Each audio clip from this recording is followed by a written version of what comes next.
Elizabeth Marie Tallchief was born in Oklahoma in 1925, a member of the Osage tribe, and as a child, her family relocated to Los Angeles. Breaking away from the native background to become something no one really knew how you became. How do you become a prima ballerina? She moved to New York at 17 and studied with legendary choreographer George Balanchine. When Balanchine was choreographing for the Ballet Russe de Monte Carlo, he saw this young, not fully formed, artistically mature dancer and decided she was going to be the lead ballerina.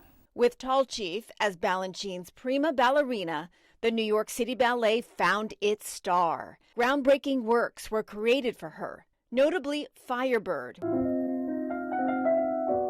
where the artistic display of her strength, grace, and precision made it a sensation.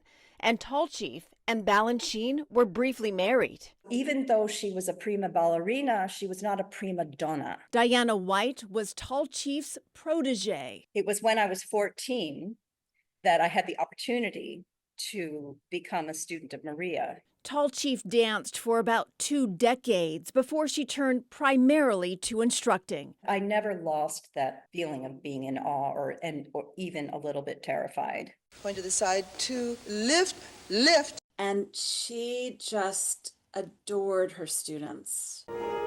Yes.